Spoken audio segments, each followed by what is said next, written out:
My name is Alyssa Rung, and I'm a finance and loan analyst with the Lender and Partner Activities branch at Rural Development. Thank you for joining us today again, and it'll be for our policy and handbook updates live training. Okay, so let's get started on the presentation. Today we'll cover some of our recent handbook chapter changes that have been implemented within the last year, updates of important information, common issues with lender submission, and some updates that have been made to our FAQ document. We'll do the Chapter 4 Lender Responsibilities updates. This change is just updating the point of contact for submission of Form RD 3555-11, which is the lender record change. Notifications should be emailed to RD Servicing Office at rd.so.hsb@usda.gov. This one provided the definition of negligent servicing, which I have provided on the screen. Some examples of negligent servicing are violation of civil rights laws, servicing requirements, failure to obtain the required security, and use of loan funds for unauthorized purposes. The agency maintains the authority to enforce this policy, regardless of the time frame in which Rural Development is made aware of such action. Negligent servicing includes not only the concept of failure to act, but also not acting in a timely manner or acting contrary to the way a reasonably prudent lender would act up to the time of loan maturity or until a final loss is paid. Chapter 9, Income Analysis. When the lender is unable to obtain transcripts from the IRS for the applicants or required household members, they may document their correspondence to and from the IRS in the permanent loan file to support the omission. The loan file will be considered complete when the explanation is documented. Loan closings will not be delayed due to obstacles in obtaining the tax transcripts. The next one in Chapter 9, for verifications of employment, a written or email confirmation that confirms the applicant's current employment status within 10 business days of closing are acceptable methods for verifying employment. We had an update that was surrounding assets, and that is that lenders must review the most recent asset information provided by applicants and household members at the time of loan application. So net family assets with actual earnings will use the stated rate of interest to calculate annual income, and net family assets that do not earn interest will use a current passbook savings rate to calculate annual income. You can refer to the asset section in attachment 9A for individual asset types and the different options for documentation and verification of those. The use of Social Security benefits as repayment income is allowed when the income is reasonably expected to continue for at least 3 years into the mortgage.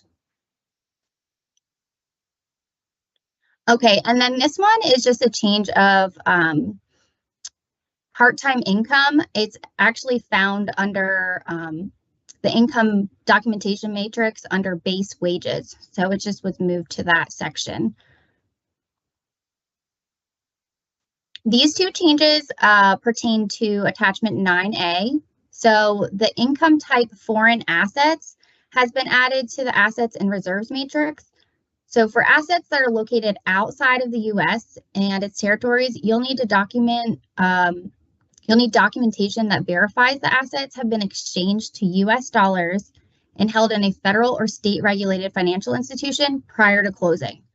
The lender must also verify the availability of funds with documentation, and this documentation must be converted to English. The next one clarifies the repayment income guidance for unreimbursed employee or business expenses on the income and documentation matrix. The total amount of unreimbursed expenses may be deducted from the annual and adjusted annual income, and the amount of unreimbursed employee or business expenses deducted from the annual income must also be deducted from repayment income. This one provided guidance on the sourcing of gift funds, and it's been added to the handbook to eliminate the level of sensitive financial documentation that we request from the gifting party. So a gift letter is required, and it should indicate the donor, the dollar amount of the gift, and a statement that the funds do not have to be repaid. The lender should verify that there are sufficient funds to cover the gift, and that it has been transferred to the applicant's account, or if it can be documented by evidence of applicant's deposit, a copy of the donor's funds by check or EFT to the closing agent, or a copy of the closing disclosure showing receipt of the donor funds. All right, and then on to Chapter 10, credit analysis. Applicants that do not have a traditional credit history with a validated credit score, or if they have no credit score, may document their willingness to pay debt obligations through alternate sources. Remember, the use of non-traditional credit history is not a reason to deny a loan. So monthly subscription services such as gym memberships have been added to the list of eligible sources of non-traditional credit. Right, Chapter 11, ratio analysis. Amounts listed on the credit report will be used unless verification supports an alternate payment amount. If an amount other than that shown on the credit report is used, the lender will provide documentation of the amount utilized. This documentation should be uploaded with the final submission to agency. The next one talks about deferred debts and balloon debts that will require payment in full upon their due date. They must have a payment included in the monthly debts.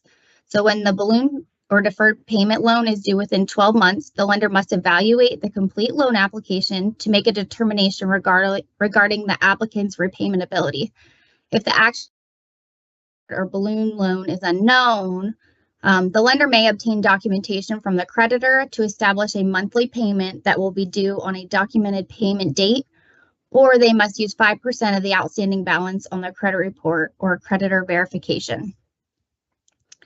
The next one is funded buy-down accounts are designed to reduce the borrower's monthly payment during the initial years or full life of the loan. The borrower must agree in writing that the temporary buy-down funds will be placed in an escrow account with a financial institution that is supervised by a federal or state agency and paid directly to the lender each month to reduce the monthly mortgage payment. The buy-down account must be fully funded at origination, and a copy of the executed escrow agreement must be retained in the lender's permanent loan file. This one was that we just increased the maximum PITI ratio to 34%. And I just want to mention that although the PITI ratio has been increased, waivers are not permitted to increase the PITI ratio above 34% for purchase transactions. Additional compensating factors which may be considered to support approval of a ratio waiver have been added to the handbook. The first one added states that it would be an acceptable compensating factor if the proposed PITI does not exceed the applicant's current verified housing expense by more than $100 or 5%, whichever is less, for the 12-month period preceding loan application. Verification of housing expense may be documented on a verification of rent, verification of mortgage, or credit report. The VOR, VOM, or credit report must include the actual payment due and no more than one 30-day late payment for the previous 12 months. Rent or mortgage payment histories from a family member or interested party will not be considered unless 12 months of canceled checks, money order receipts, or electronic payment confirmations are provided.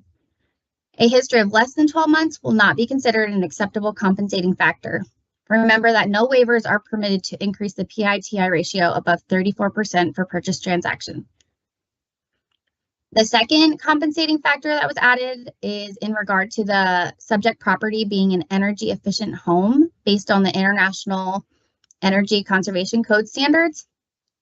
So for new construction, the dwelling must meet or exceed the IECC in effect at the time of construction. The lender is responsible for verifying that the home does meet this standard with evidence maintained in the lender's permanent file. You can refer to Chapter 12 for guidance on documenting thermal standards for new construction dwellings. Now, for existing dwellings, the dwelling must meet or exceed the current IECC. Existing dwellings that have been retrofitted to meet the standards are eligible, and the lender is responsible for verifying the home meets the current standards, which they need to evidence. That evidence should be maintained in the lender's permanent loan file as well. This last bullet on here was added to provide additional clarification on business debts reported on the applicant's personal credit report. So payments paid by the business must be included on the cash flow analysis and/or profit and loss statement when applicable. Right, in Chapter 12, property and appraisal requirements. This handbook update provided additional guidance on accessory dwelling units and properties with minimal income producing features. The presence of an ADU doesn't automatically render the property ineligible. So design features such as converted portions of existing homes that include things like a kitchenette or an additional attached living area such as a bedroom or a bathroom that do not have a separate address or independent utilities are not restricted as long as they function in support of only the household members. So ADUs, which function in support of household members such as multi-generational housing, are consistent with the objective of this program. However, those designed to create potential rental income are not. So the appraiser will determine if the ADU represents a second single-family housing dwelling unit, and the appraiser must document the highest and best use, considering all property characteristics, including the status of the utilities, if they are separate, when he makes this determination. Okay, and then this update clarified the photo requirements for appraisals and the guidelines for documenting appraisal updates. So let's just talk about all of the photograph requirements here on this slide. So the appraisal photos should be clear, in color, and descriptive to identify the property's condition and quality. Photographs must clearly represent the improvements, any physical deterioration of the property, all the amenities and conditions of the home. This includes any external influences that may have a material defect on the market value or marketability of the property. An appraisal report should have an interior and exterior inspection of the property, and it must include the following photos. So a front view, a rear view, a street scene identifying the location and showing neighboring improvements, kitchen, main living area, bathroom, bedroom, pretty much just all areas of there. Don't forget the attic and crawl space. If there's comparable sales, those should be, a front view of each of those should be in there as well. The HUD data plate and the HUD certification labels for the manufactured home need to be included. And then for condo projects, photographs of the common areas and shared amenities also need to be included. Okay, and then this clarified the guidelines for documenting appraisal updates. Appraisals must be completed within 180 days of loan closing. However, appraisals that are older than 180 days prior to loan closing are eligible for an appraisal update. The validity period of an appraisal report can be extended only one time with an appraisal update report. The appraisal may be expired at the time of the appraisal update is requested. However, when the original appraisal is subsequently updated, the appraisal is valid for no greater than 1 year from the effective date of the original appraisal report at loan closing. The purpose of an appraisal update is to determine if the property has declined in value since the effective date of the original appraisal. It is not eligible to support a higher appraised value of the property. Another update of Chapter 12 was providing additional guidance on construction documentation requirements. So this chart shows the documentation for built homes. The first column shows the options for evidence of certified plans and specs. The second column shows the options for evidence of construction inspections. And then the third column shows the options of evidence of thermal standards. So Chapter 12 goes into more detail on who may certify the plan and specs. The lender is responsible for obtaining one form of each of required evidence from each of the lists in each of these categories. and this evidence must be kept in the lender's permanent loan file.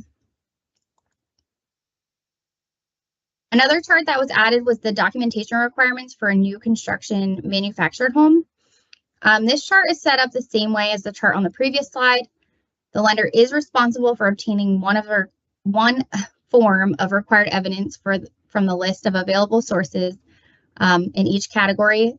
This evidence must also be kept in the lender's permanent loan file. Warranty documents for manufactured homes must include the serial number, and you can find more detailed information in Chapter 12 about these items. This update provided additional guidance regarding how a borrower's current rent obligations should be considered when obtaining a single closed construction loan. So if the applicant is currently renting, the rent payment may be excluded from the total debt ratio if the lender obtains documentation verifying the applicant will no longer be liable for rent payments under the lease agreement once the financed single closed construction home is completed. Now, if the applicant is currently renting and will remain liable for rent payments under the lease agreement, even after the single closed construction home is completed, the rent payment must be included in the total debt ratio. This is attachment 12C, which is the project review optional checklist. It's been revised to provide additional guidance on the single closed construction requirements. Details on key points referenced in this checklist, along with full program details, can be found throughout Chapter 12 of the handbook. Okay, Chapter 16, closing the loan and requesting the guarantee.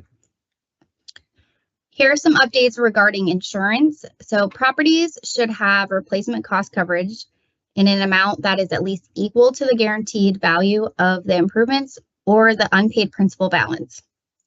Deductibles should not exceed 5% of the total coverage amount. Flood insurance must cover the lesser of the outstanding principal balance of the loan or the maximum of coverage allowed under NFIP.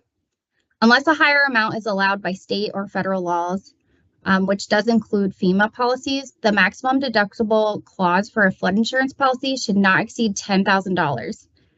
Existing dwellings are eligible for our program if flood insurance is available. However, when using a high deductible, lenders should be mindful of the applicant's repayment ability and ensure that the chosen deductibles are reasonable for the applicant and will not cause undue hardship on the borrower. We currently do not have any specific documentation requirements for this. All right, now on to updates.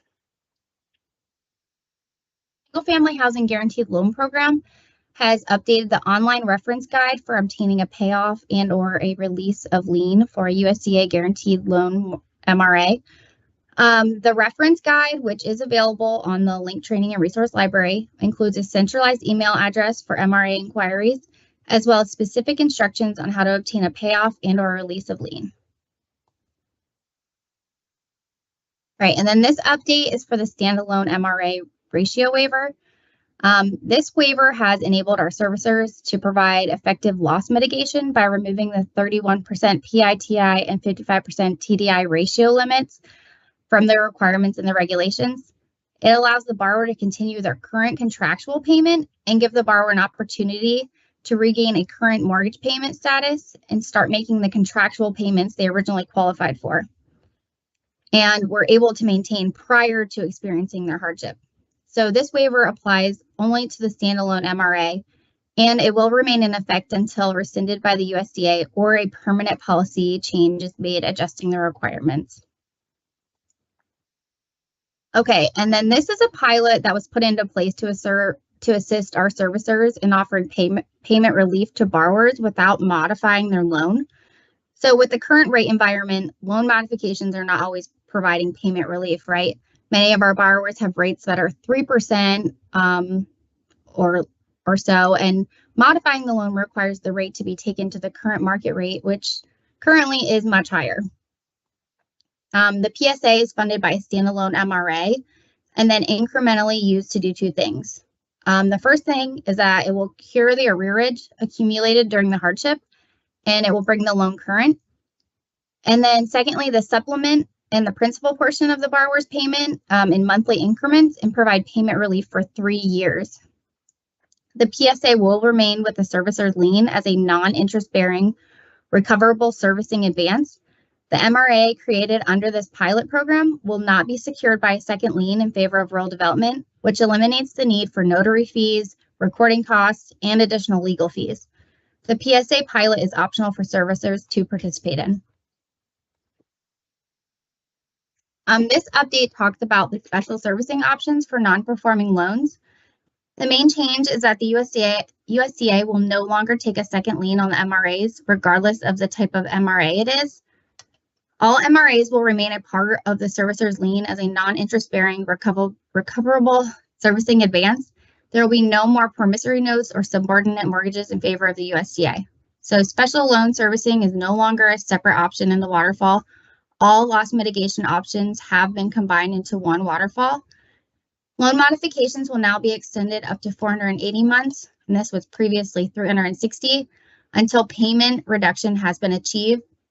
The ratio cap for total debt to income of 55% that we mentioned in the previous slide has been eliminated, and a borrower may now receive multiple MRAs as long as the cumulative amount of the MRAs is less than or equal to 30% of the unpaid principal balance at the time of default. So these changes are expected to become effective February of 2025. USDA has launched a new tool which is known as the Policy Desk. It's USDA's one-stop shop for guaranteed home loan customers and stakeholders to review these proposals and provide their input before changes take effect. So on this page, you can see an archive of previous proposals that have been posted. Through this tool, USDA does seek to enhance program efficiency and hopes to increase transparency and engagement with its customers and stakeholders. If there are any proposals or any proposed policy revisions that are open for comment, they will be listed on the screen. To make a comment, you just click on the stakeholder comment form. When it opens, there's a short form where you can enter your comments on the proposed revisions. This form makes it quick and easy for you to give us your valuable feedback. Here is an example of something that's recently been on the policy desk and was open for comment. It's a proposed revisions for Form RD 3555-21. The changes were meant to streamline the form to remove information captured elsewhere, while also maintaining the required certifications. So this change has not yet taken effect, and we don't have an anticipated effective date at this time, but a 30-day advance notice will be provided in advance of the changes being implemented.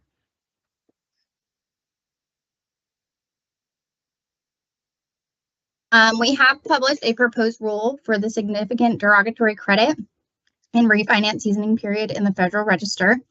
So the first part proposes to establish a time frame of 7 years following a previous agency loss for it to be considered significant derogatory credit. Currently, the CFR doesn't have a time frame, so if someone did have a previous agency loss, it would be tied to them indefinitely. We are proposing to remove that loss after 7 years. The second part of this proposed rule is proposing to eliminate the seasoning period for the streamlined and non-streamlined refinance options and establish a 6-month seasoning period for the streamlined assist refinance option. This gives the borrowers the opportunity to refinance quicker if there is significant reduction in interest rates. Another update that we have is the existing manufacturer pilot program was recently extended via a Federal Register notice, which was published on October 11th. This notice extends the current program until final rulemaking is completed, which will make this a permanent part of the program. Next, I just want to talk about some common issues with lender submissions. We find a lot of times that there are missing income calculations, whether it be annual, adjusted, or repayment, as well as the supporting income documentation for those. So you must ensure that the lender calculations match the supporting income documentation and what is entered into GUS. Please be mindful that the income calculation should always be retained in the lender file, regardless of the type of file submission. So if you're unsure as to whether you need to submit the income calculations with your submission, please refer to attachment 15A. the loan origination checklist. Another issue we see is missing bank statements for all applicants' accounts. I want to note that the transaction is not a suitable substitute for bank statements. We must have them in order to verify assets. In addition, asset documentation shows evidence of transfers to additional accounts for which asset documentation was not originally provided. Okay, so Afterpay accounts seem to be growing in popularity, and USDA is seeing an increase in Afterpay accounts on the bank statements we receive. And a reminder that Afterpay accounts should be treated like an installment debt. So documentation for the debt should be obtained, and then it should be entered into GUS as an installment liability. If 10 or less months of repayment remains per the credit report, creditor verification, the monthly payment, debt payment may be omitted if the payment does not exceed 5% of the monthly repayment income. And then we have an appraisal reminder here that we have been running into issues where the appraised value does not match the value that's entered into GUS. So make sure you just double check that. And then additionally, we often must go back to the lender requesting missing photographs and photos that were submitted in black and white. They need to be in color. So please ensure that the statement of whether the home does or does not meet the HUD Handbook 4000.1 is also included on the appraisal as it is required. And then USDA is often has issues where the lender will upload everything they have in their file, even if it's not required to be included as part of the attachment 15A checklist.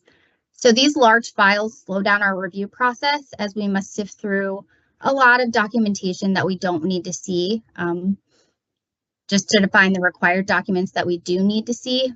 So we also have the issue on the other hand, though, where sometimes the documents that are required on the attachment 15A may be missing in the upload. So just make sure you refer to this checklist to ensure that you're uploading the required documents that we ask for. Okay, so now I want to go over a few of the recent FAQ document updates. Okay, so this one is a ratio waiver required on a purchase transaction when the total debt ratio exceeds 41% on an accept with full documentation GUS recommendation. And the answer is no. On a GUS accept with full documentation underwriting recommendation, the ratio waiver is automatically approved even if the file was selected for a full documentation review. All right, and then this one is a ratio waiver available on a purchase transaction when the total debt ratio exceeds 41% on a manually submitted file, refer with caution, GUS recommendation. And the answer is yes, a ratio waiver is available on a manually submitted file, refer with caution submission if the total debt ratio exceeds 41% and the applicant meets certain agency requirements. So you can refer to Chapter 11, and PITI ratio waivers are no longer permitted. Are ratio waivers required on refinance transaction? The answer is no, or non-streamlined and streamlined refinance transactions may require a debt ratio waiver. Refer to Chapter 11 for details, and streamlined assist refinance transactions are not subject to ratio requirements. Thus, a ratio waiver is not required. Okay, and so here is our link training and resource library page. It really has a treasure chest of valuable information.